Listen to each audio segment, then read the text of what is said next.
SMNI host na ang intensyon gibain si Martin Romualdez. Di ba?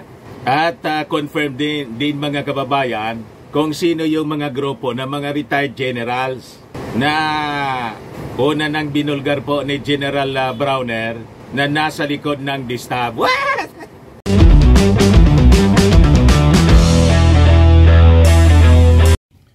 Lantara na mga kababayan na kumampi si Inday sa mga confessed fake news peddlers. Bakit niya Mr. Maravillas? Nagpalabas siya ng official statement po ng pakikiisa at suporta. Yan po mga kababayan ang official statement galing sa Office of the Vice President mismo. Galing mismo kay Inday. Pinalabas po kahapon. Pero niya Mr. Maravillas, pagdating sa bullying ng China sa ating Philippine Coast Guard, walang official statement si Inday. Mayroon din pa. Kaya lang hindi maintindihan. Talaga itong impact leadership po. Hindi po ako ang may gawa nito Yung impact leadership yung nag-publish ng balita po. Hugas naman tayo kamay. Hugas kamay tayo, Pilato.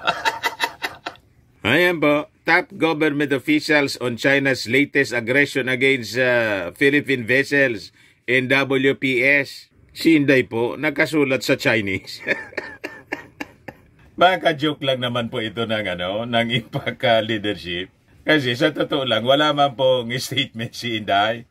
But before ko mga kababayan ibigay sa inyo yung full story, click subscribe mo na po mga kababayan dito sa ating YouTube channel.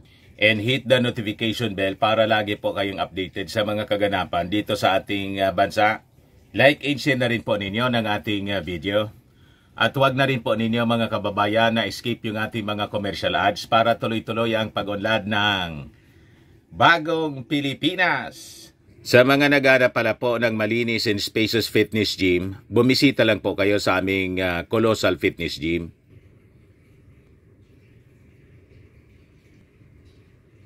We also offer grab car rental with our brand new 2023 model ng Toyota Innova.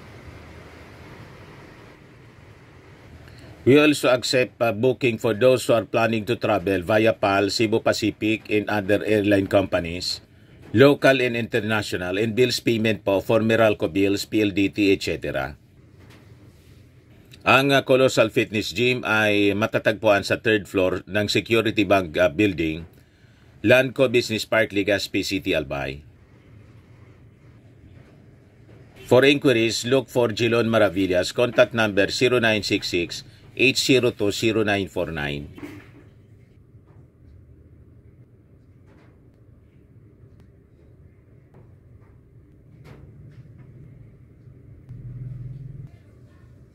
Ayos pa, mga kababayan. Ayos na niya Mr. Maravillas. Balikan natin mga kababayan yung official statement ni Inday.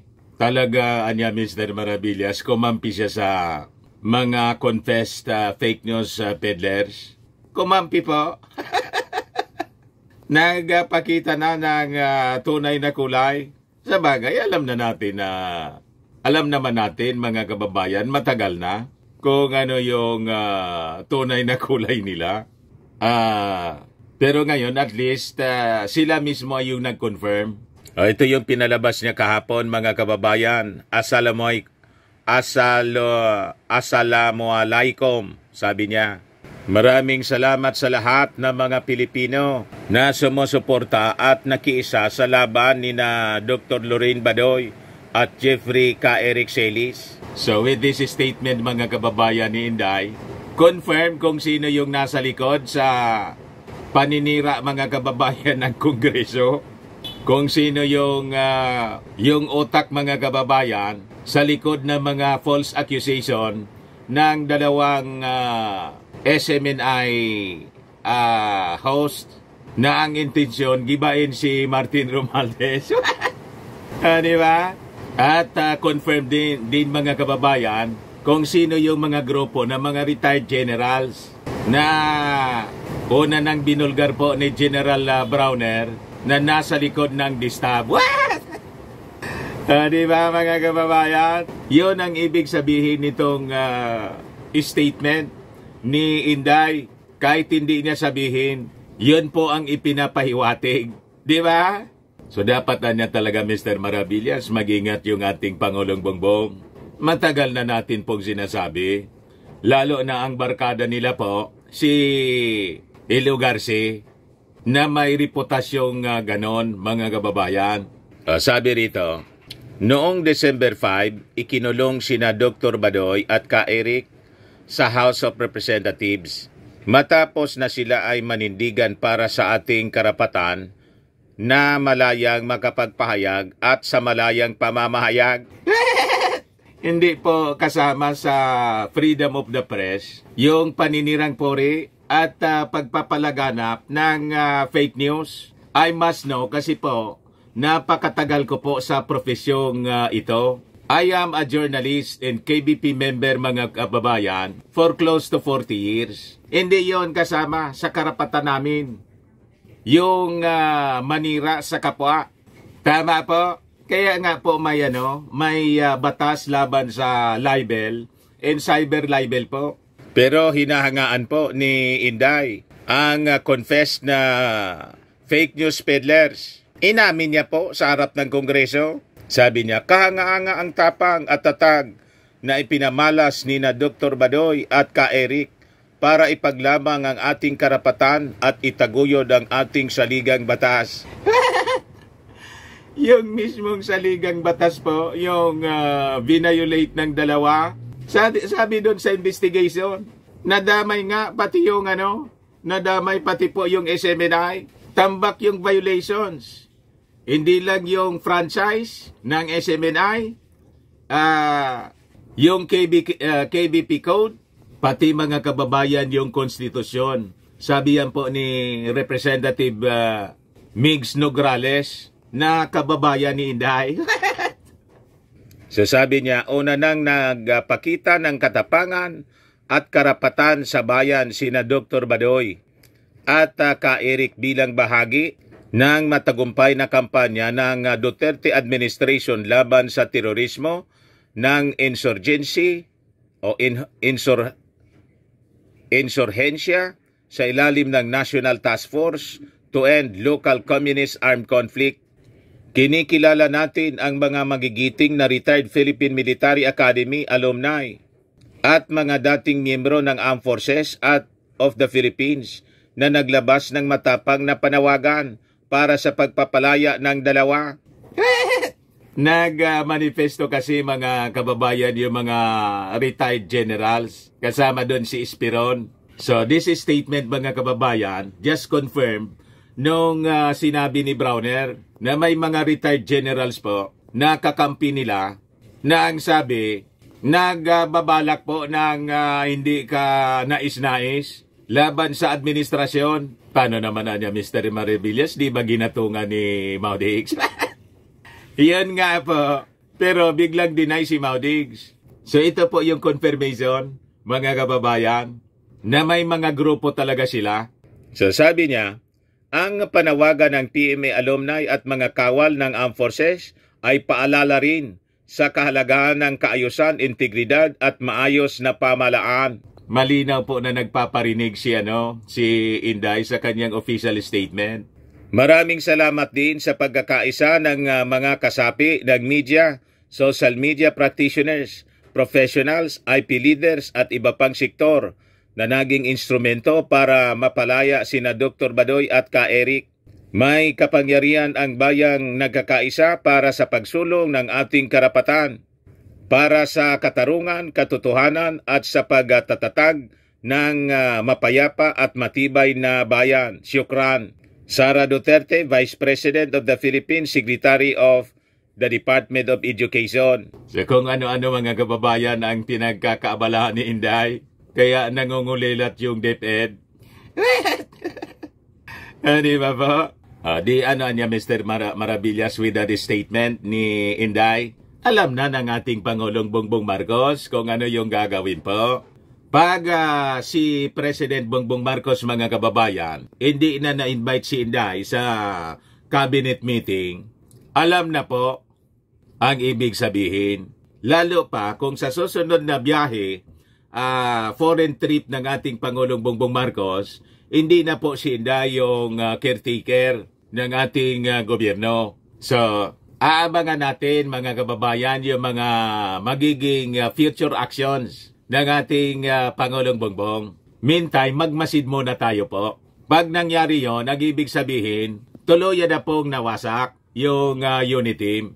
Sabi nga natin po, pag nawasak ng tuluyan ang unit team, wala man pong walang kasalanan yung ating Pangulong Bongbong. Ang lahat pong kasalanan nandun kay Inday at sa kanyang pamilya, sa kanyang kampo po. Kasi sila po yung nagsimula ng gulo mula doon sa issue ng tambalos-los. Diba? Kung saan dinimote si GMA sa pag-attempt mga kababayan na agawin, ikodita po yung speakership, and the rest is history mga kababayan. Kaya huwag kayong maniniwala doon sa mga propaganda nila kasi binabaliktad nila yung kwento. Minamali nila yung ating Pangulo at saka si Martin Romualdez. Baliktad po ang katotohanan. At siguro naman po, nasubaybayan ninyo, lalo na po yung issue sa confidential fund. Kumbaga tinanggalan ng confidential fund si Inday, unang-una hindi maipaliwanag kung paano nilunok yung 125 million pesos in 11 days. Pangalawang punto mga kababayan, si Inday mismo yung nagsabi na I leave it to the wisdom of Congress. Pero nang tinanggal po, kasi yung wisdom ng Congress, ilipat natin kasi may pangangailangan yung ating mga security agencies tulad ng Coast Guard, National Defense with the issue sa West Philippine Sea. Ayun, nagtantrum si Inday, hindi na kinikibo si Martin. You see, mga kababayan, yun ang kwentong totoo. Tapos biglag yung mga kaalyado niya, ito na nga po, mga kababayan, na yung mismong tatay niya, siniraan yung Kongreso.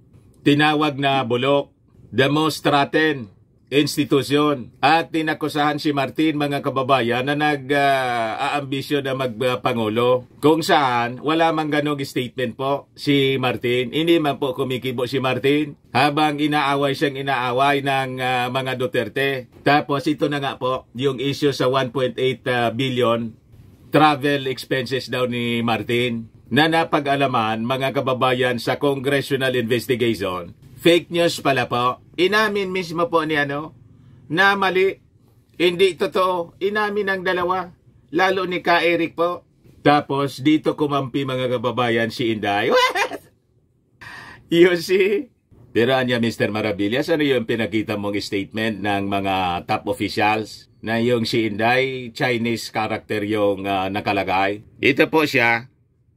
Ang may gawa nito po, impact leadership.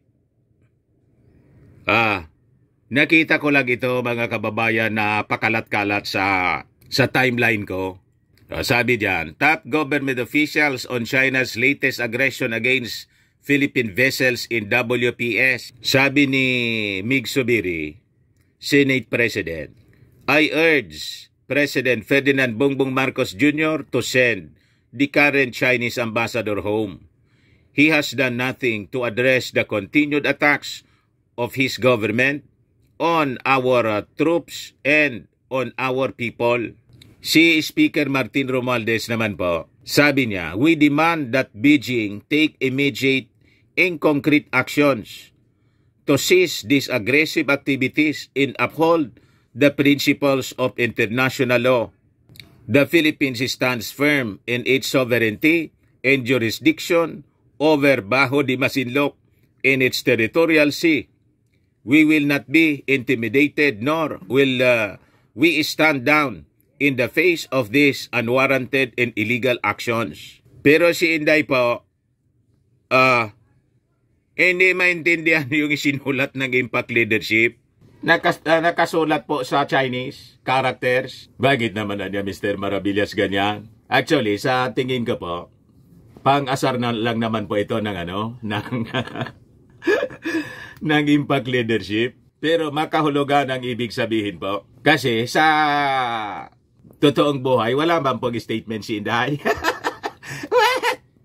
Ever since mga kababayan, never na nagpaabot ng kanyang saloobin si Inday. Other than po, mga kababayan, nung Independence Day yata yun ng China, nagpalabas siya ng statement.